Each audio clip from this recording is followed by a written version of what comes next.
చూడండి 23వ అధ్యాయము 30 నుంచి 34 వరకు చదువుతాను.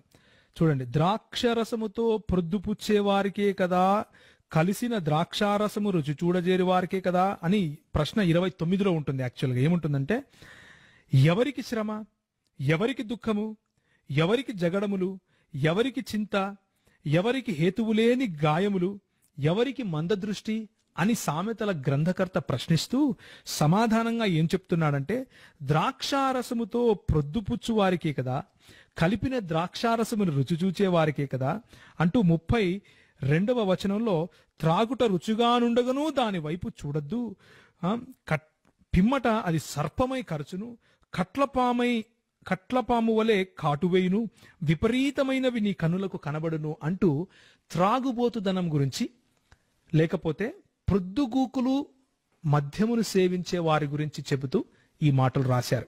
20వ అధ్యాయము 1వ వచనంలో కూడా దాని వశులై ఉండే వారి గురించి అన్నట్లుగా మనం స్పష్టంగా చూస్తాం. దాని వశమైన వారందరూ జ్ఞానము లేని వారు అంటూ బైబిల్ చాలా స్పష్టంగా ద్రాక్షారసము వశులై ఉండేవాళ్ళు అంటే త్రాగుబోతులను హేయమైన వాళ్ళుగా స్పష్టంగా చెబుతా ఉంది. అది పాపముగా చిత్రీకరిస్తా ఉంది, అందులో ఏ డౌట్ లేదు. కూర్చున్నటువంటి క్రైస్తవులందరికీ చెబుతున్నాను, మద్యపానీయము మత్తులై ఉండటము అంటే త్రాగుబోతులై ఉండటము, దేవుని రాజ్యమును త్రాగుబోతులైన వారు స్వతంత్రించుకోరు అని చెబుతా ఉంది. కాబట్టి చూడండి 23వ అధ్యాయము 30 నుంచి 34 వరకు చదువుతాను.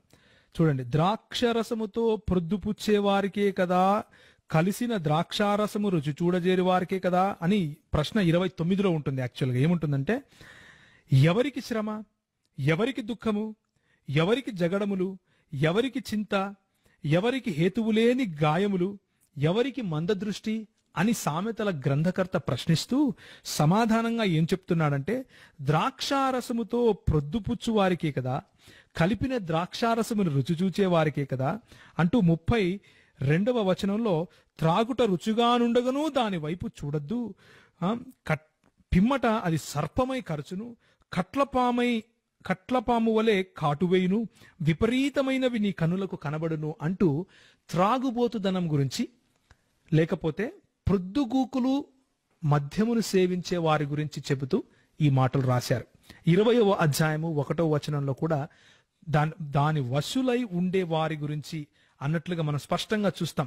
దాని వశమైన వారందరూ జ్ఞానము లేని వారు అంటూ బైబిల్ చాలా స్పష్టంగా ద్రాక్షారసము వశులై ఉండేవాళ్ళు అంటే త్రాగుబోతులను హేయమైన వాళ్ళుగా స్పష్టంగా చెబుతా ఉంది. అది పాపముగా చిత్రీకరిస్తా ఉంది, అందులో ఏ డౌట్ లేదు. కూర్చున్నటువంటి క్రైస్తవులందరికీ చెబుతున్నాను, మద్యపానీయము మత్తులై ఉండటము అంటే త్రాగుబోతులై ఉండటము, దేవుని రాజ్యమును త్రాగుబోతులైన వారు స్వతంత్రించుకోరు అని చెబుతా ఉంది.